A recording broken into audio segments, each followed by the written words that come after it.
Bonjour et bienvenue dans votre émission Le Vignoble a du style, une émission consacrée aux professionnels de votre région. Nous sommes accueillis chez Bière & Shop et aujourd'hui j'ai le plaisir d'avoir comme invité une designer textile qui a créé sa propre marque Maillot. Voici Véronique Damar. Bonjour Véronique. Bonjour Justine. Alors, est-ce que vous pouvez nous raconter comment Maillot est né? Quel est votre parcours déjà? Alors mon parcours, j'ai été attirée par le textile dès toute petite. J'ai beaucoup bricolé, découpé, cousu. Voilà, j'adorais tout ce qui était manuel et vraiment tout ce qui tournait autour du textile, c'était un peu mon activité de petite fille. Du coup, j'ai su très vite m'orienter, avoir une idée assez précise de ce que je voulais faire. Donc j'ai fait un bac à appliquer où j'ai continué à affirmer cette affinité avec le textile. Après, j'ai continué mon parcours où je suis allée aux Beaux-Arts à Rennes. Donc j'étais diplômée des Beaux-Arts. Et puis j'ai continué avec une école de textile sur Paris où j'ai eu un diplôme de designer textile. Vous vous souvenez la première fois où vous aviez justement envie de créer, de tisser, d'être avec cette créativité dans le manuel? Alors la première fois où j'ai eu envie, pas vraiment, mais en tout cas c'était mes petits bricolages. En fait, je jouais pas à la Barbie, pour donner un exemple précis, je jouais pas à la Barbie, je fabriquais des habits à ma Barbie. Donc j'étais vraiment dans cette envie de faire du vêtement, de coudre, de bricoler. Et après, alors, votre parcours professionnel, comment ça s'est passé? Alors j'ai démarré en tant que graphiste textile pour des licences. Alors j'ai eu la chance de travailler pour des très belles marques chez CWF aux Herbiers. Et j'y suis restée 8 ans. Donc pendant ces 8 années, j'ai fait beaucoup de graphisme. Et puis par la suite, j'ai eu la chance d'avoir une création de poste en fait en sur-mesure où je travaillais que des produits tricotés. Donc en fait, je travaillais pour différentes marques, mais sur un produit exclusif du produit tricoté. Et c'est ce métier que j'ai expérimenté donc chez CWF et que j'ai souhaité continuer par la suite en freelance. Qu'est-ce qui vous a poussé à monter Maillot justement? Quel a été le déclic pour monter son entreprise? Alors justement, j'ai monté mon entreprise, mais l'idée au départ, c'était pas du tout c'était de faire Maillot en tant que justement styliste maille freelance, d'où le nom. Et après Maillot, ce qui est aujourd'hui l'histoire de Maillot Design, ça par contre, c'était pas du tout un projet, c'était pas dans le business plan si je puis dire. C'est vraiment une envie de travailler autour de la matière du napperon. Mais ça, c'était un projet tout à fait personnel que j'ai expérimenté et c'est ce projet-là qui m'a fait en fait. C'est pas du tout moi qui l'ai pensé au départ, c'était complètement intuitif. Et voilà, c'est ce qui a fait que 10 ans après, c'est beaucoup de projets et tout un univers autour du napperon. Alors justement, on va venir découvrir votre atelier. On va aller se plonger à l'intérieur de l'atelier de Véronique Damar chez Maillot, rue des Cordeliers à Clisson.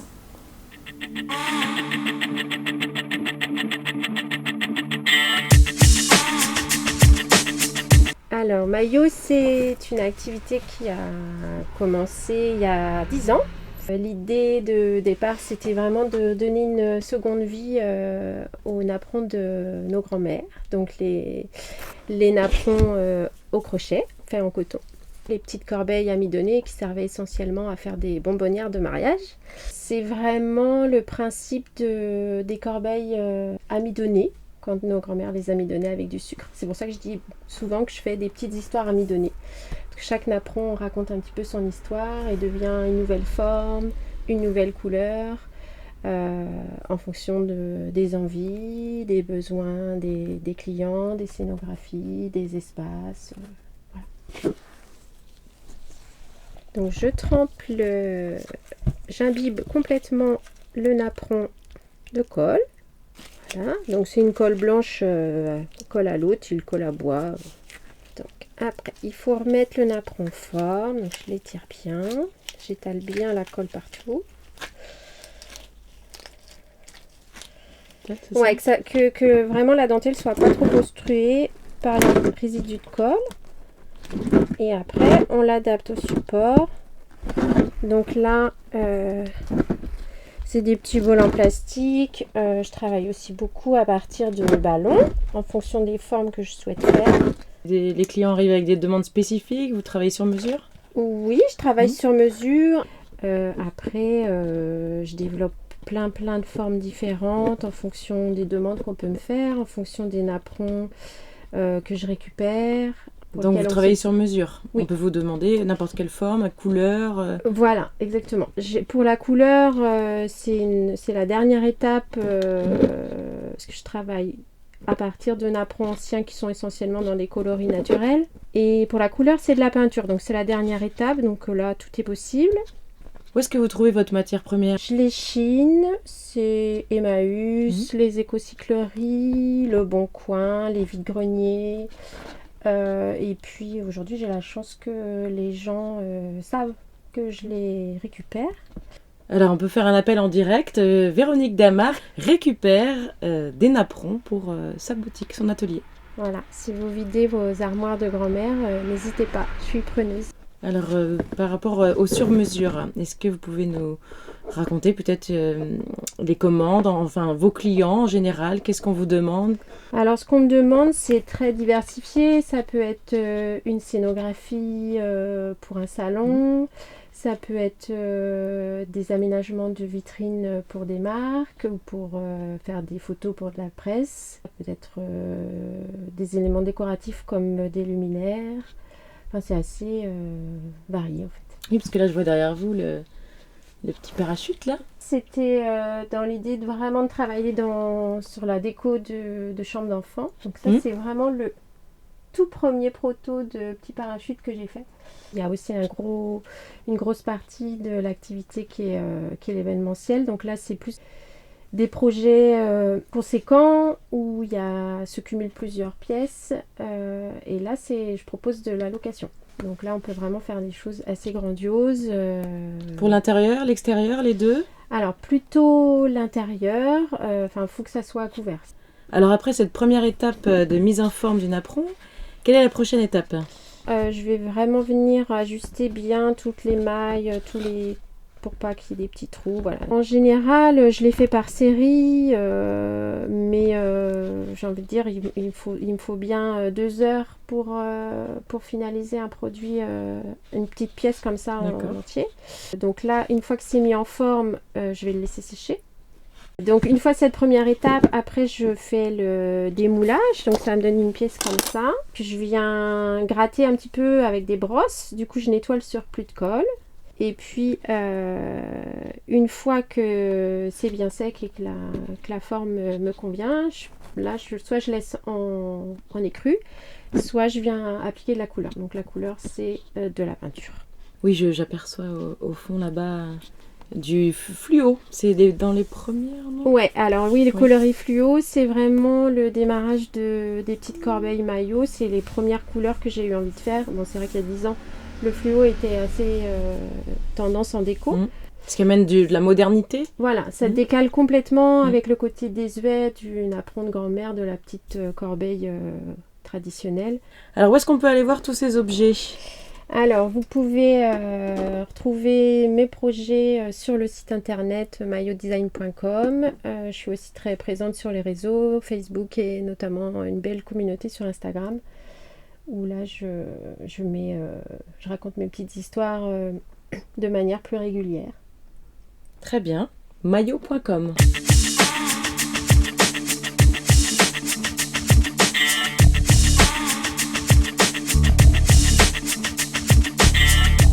Véronique, je vous ai demandé de ramener un objet qui vient parler de vous, qui vient raconter une histoire et qui vous représente. Qu'est-ce que vous avez apporté?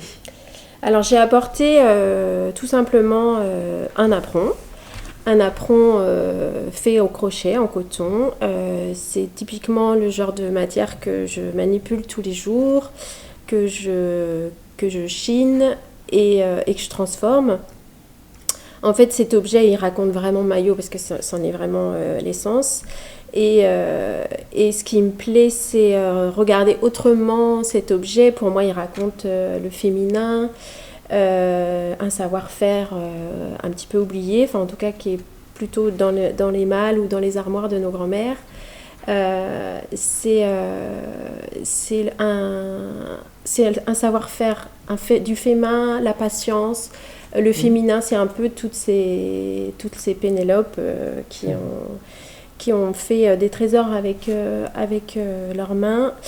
Et ce qui m'inspire, c'est le transformer évidemment, lui donner une autre vie, un autre regard, et mettre en valeur tous les graphismes qu'il représente, lui apporter une légèreté et rendre hommage justement à toutes ces femmes. J'ai cru voir défiler une actualité à ce propos sur Facebook. Ouais, ça fait partie des projets, on va dire, plus personnels qui me tiennent à cœur. C'est vraiment la démarche artistique autour de ce projet-là. C'est-à-dire une démarche artistique engagée, dans le sens du personnel. Engagée, oui, si on veut. Ce qui me plaît, c'est parler du féminin et du coup, ça peut en faire partie. D'avoir un parti pris engagé. Donc là, vous nous avez parlé de tout ce que vous aimez, la transformation, le féminin, la patience, la finesse qu'il faut avoir autour de cette maille. Ouais. Est-ce que vous avez par ailleurs des difficultés dans votre métier, dans votre création? Qu'est-ce qui peut être dehors de la difficulté dans votre métier? La difficulté, c'est en même temps les challenges, c'est des envies, des propositions qu'on peut me faire. Trouvez-moi la réponse en fait par rapport à ce que j'ai l'habitude dans mon process de transformation. Ça va être trouver d'autres techniques pour arriver à faire des nouvelles formes ou raconter autrement.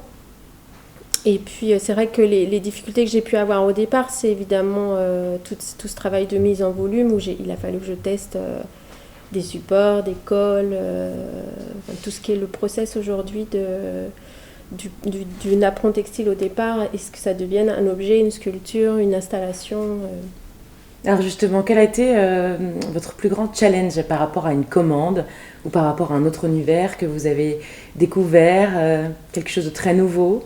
J'ai adoré faire une installation pour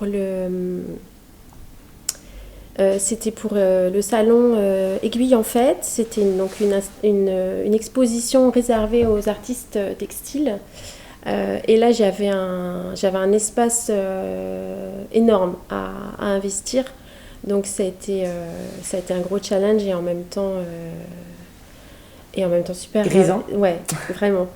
Et du coup, j'ai collaboré, j'avais travaillé sur le thème du papier peint. Et du coup, j'ai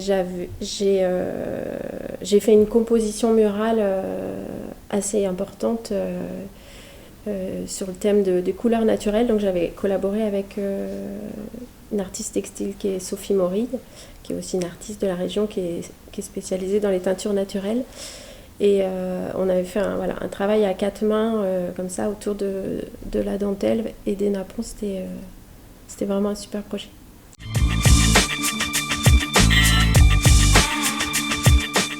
Et aujourd'hui alors, vos projets, quels sont-ils? Alors, l'activité a beaucoup ralenti, mais donc j'ai des projets perso, parce qu'on a toujours l'envie de créer est toujours présente. Actuellement, je suis exposée à la galerie L'Entretemps à Rennes. Ça, c'est pour l'actu. Évidemment, j'ai hâte que les projets de mariage reprennent, mais on fait des projets perso aussi autour de cette activité-là.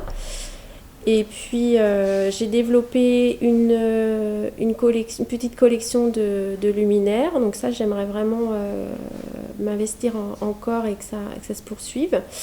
Et puis, la grosse actu du printemps, ça va être le déménagement de l'atelier. Le déménagement de l'atelier. Est-ce qu'on peut en savoir un peu plus ou oui, je vais rejoindre...